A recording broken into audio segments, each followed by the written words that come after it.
Gaiters, what are they and why you need them? If you're interested in finding out why, keep watching. Before we get started, I want to thank viewer Curt Arnsdorf for suggesting that I make this video on gaiters. So what are gaiters? Well, basically it's a lower leg covering. That's all it really is. But now that doesn't really do the topic justice because there are so many different types of gaiters out there for any number of different reasons. I brought a few pair along with me today to share with you, just to kind of give you an idea of what's available, but it won't be everything that's out there. So gaiters is what we call them today, or what we refer to them as, but they've been around. Some type of lower leg wrap has been around for a long time. I know that the Vikings used something that was referred to, if I get it correct, winingas, and basically it was usually wool, felted wool, that they wrapped their lower leg up from about their ankle to about their knees, right over their pant leg.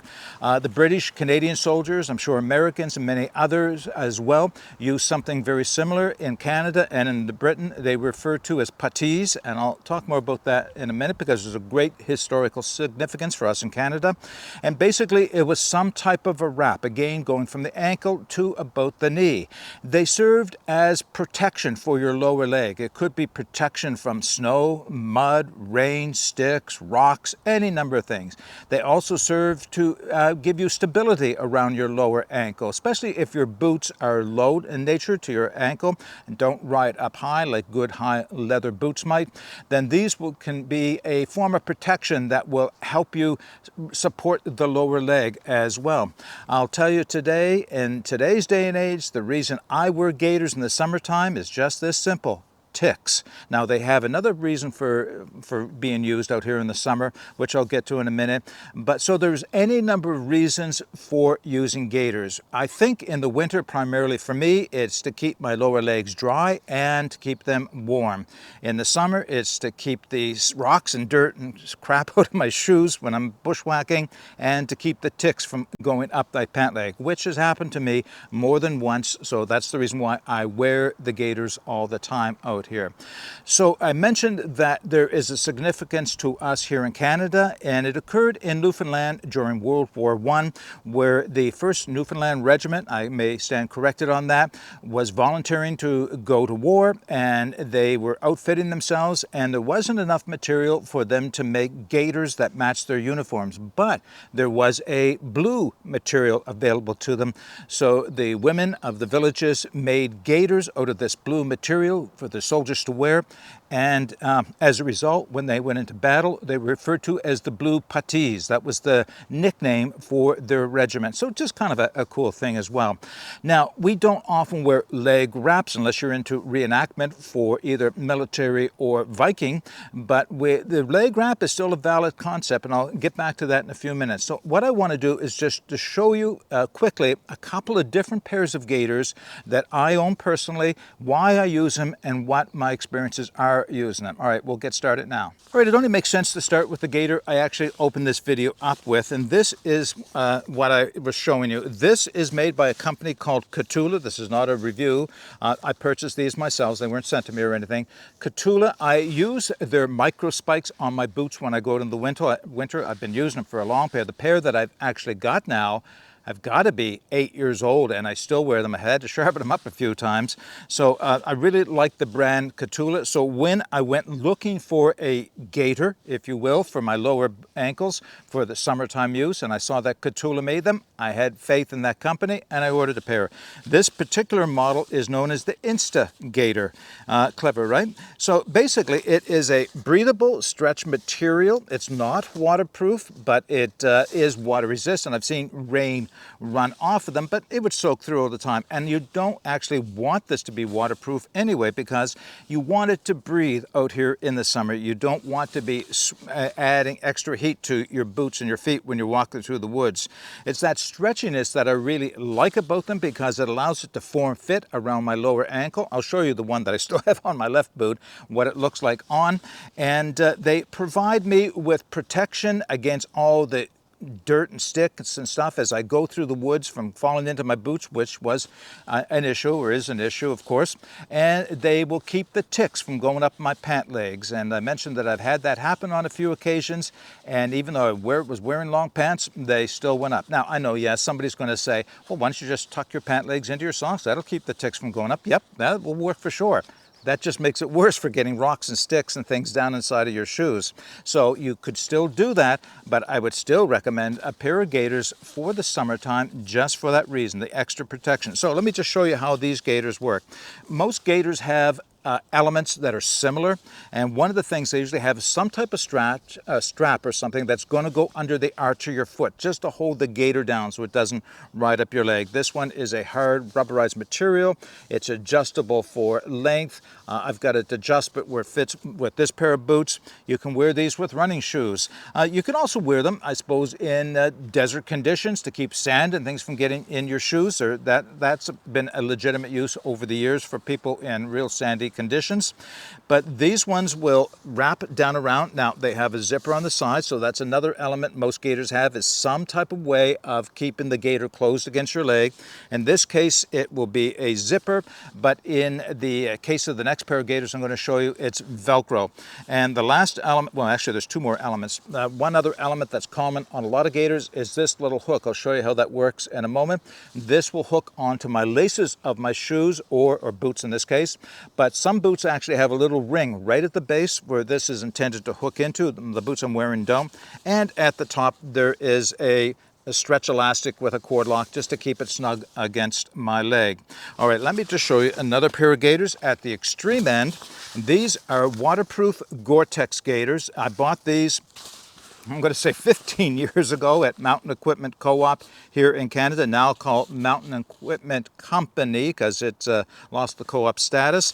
They go by the brand name or the model name Kokanee. And they are, like I mentioned, a Gore-Tex waterproof gaiter for the winter time. You can get them non-breathable, so the Gore-Tex makes them breathable. You can get them non-breathable. If you want, you'll save a little bit of money, but if you're looking to get a good pair, get something made of Gore-Tex or one of the similar breathable waterproof materials. You do build up heat when you're wearing these, and that's a good thing. You'll keep your lower legs warm, but you don't want to get excessively wet underneath them, so that's what's nice about these ones. So once again, let me just open this one up and show you what it's all about. So there's the Mountain Equipment Co-op symbol on it. These ones close with Velcro up the front. So I would wrap it around my leg, I would wrap it over, the Velcro would keep it closed. In this case, it has a strap on the bottom that is adjustable with a buckle so I can get it to the right height underneath my boot. It has the hook that hooks onto the laces up front if I want to use that. And it has a shock cord with a cord lock on the top. And there you can see the Gore-Tex symbol as well. One thing that I want to point out, most people will probably know this, but if you're getting these and you're putting them on for the first time, the strap with the buckle goes on the outside of your leg. So yes, there is a right and a left. I wonder if it's written into this one. It might actually be written in. No, this one doesn't have it. I say that because the small ones I just showed you actually say left and right, so you'll know which one to put on. You want the zipper on the outside of your leg as opposed to the inside. I mean, you can catch. That'll just catch if you're walking through the woods on the inside. So that is a waterproof Gore-Tex model. It's very tough. You can see it's got a reinforced behind the heel, ankle here for extra wear protection on them. Now, here is a pair of gaiters that I've had for, I'm going to say, 35 years. And these, again, I also bought at Mountain Equipment Co-op. They're a short waterproof gaiter. And these ones have a PVC type of rubberized lining on the inside, so they are waterproof, but they don't breathe. These I bought for when I was doing running, long distance running, and I would run all winter long. So this would keep the snow and slush out of my running shoes. And yeah, they were a little bit harder to put on and wear because there's no zipper. So I had to slide my foot through this before I put my running shoe on, and then I could adjust to it. So once again, it has a cord that goes underneath my arch of my foot. That is adjustable. Again, it goes to the outside. Again, it has a hook to grab the laces. And again, there is a piece of shock cord and a cord lock that snugs it up around the top. So these do actually have a left and a right as well. There is one more. Actually, what I'm going to do first is I'm going to show you the INSTAgaiters that I have on my boots. And then I have one more thing I want to show you. All right, I thought what I would do rather than just show you the gaiters that I already have on is I'll put the one on that I took off to show you a minute ago. So I start by putting the red strap underneath the arch of my shoe, reach over, lock the zipper in, start it up. It's nice that they have that stretch material to kind of give you that ability to work with it. Take the hook it all the way to the front onto my shoelace. Make sure it's snug at the top. There we go. I'm protected from all the rocks and sticks. I breathe, I stay cool in them, and the ticks aren't getting in here. All right, the last thing I want to talk about and give you a brief demonstration on is the lower leg wraps. So I mentioned that the Vikings refer to them as winingas. The soldiers, the Canadian British soldiers, refer to them as puttees. The military ones were often made from cotton or linen, but then again, the Vikings used wool ones or linen. Either would work, depending, maybe summer or winter, whatever you want.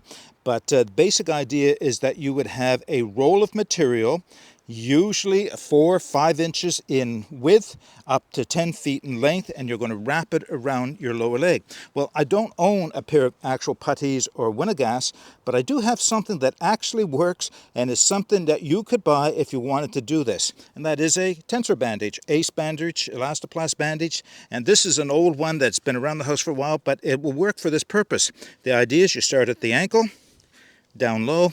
Now this is not something I do very often because I really don't have any need to with the other ones that I have. Once around, we'll lock it on and then just start wrapping upwards. Overlapping. It doesn't have to be overly tight, but it needs to be tight enough that it's not going to come off.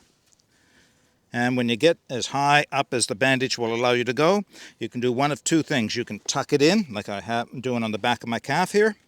Or if it's a wool, you could use a small blanket pin or safety pin to hold it on your legs. Now, I mentioned this for a minute, but I want to explain why in this closing. All right, I showed you my improvised puttee or winingas or leg wrap for a reason. So in getting ready for this video, I wanted to be able to show you, give you an example of what it might look like and how it might be used. And I found this at home, of course, in my first aid kit. And I thought, you know, why not? I think that'll work. But then I decided to take a look on Amazon, and yes, lo and behold, you can buy these in different colors. You can buy them in camouflage. I found them in green, I found them in black, and you could buy a pair of these for around $10, and you could use these instead of any of the other things that I've shown you. That makes a really cost-effective wrap for your lower leg. So easy to take on, easy to take off. If you want to have these available to you for protection for your lower legs, they would give warmth, but definitely out here in the summertime, they're going to keep the ticks from crawling up inside. They're going to keep the stuff from going into my boots. It's just like a modern puttee, modern winingas, if anybody's interested in trying that out, but you know, don't want to spend the money on the real wool ones. You know, when I was researching, I started looking at lower leg coverings in general, and I found, as I mentioned, that there is a wide array outside of what I've already shown you. For instance, I've seen formed leather ones which act like a shin guard as well. So you can purchase those or make them yourself if you're that crafty. They can be attached with buckles. They can be attached with snaps. They can be laced up the outside so that you can snug them to where you want them. I even found there are versions of these lower leg protectors intended to protect you against snake bites. So if you're in snake country and you're looking for protection against snake bites, you can buy them specifically designed for that purpose. So once again, a very old design that has been brought into the modern age with modern materials, but still serves a very legitimate purpose. In the wintertime, it keeps my lower legs dry. They don't get cold. In the summertime, they allow they're breathable, so my legs don't get too hot, and they keep the ticks out and the rocks and sticks out. I guess that's what they're intended to do, right? Okay, if you have any comments or questions, then by all means put those in the comments section below. Again, this wasn't a full comprehensive video because, well, I've only got the ones I have to show you. But until next time, get out and explore and take that path less traveled, because it will make all the difference. Bye for now.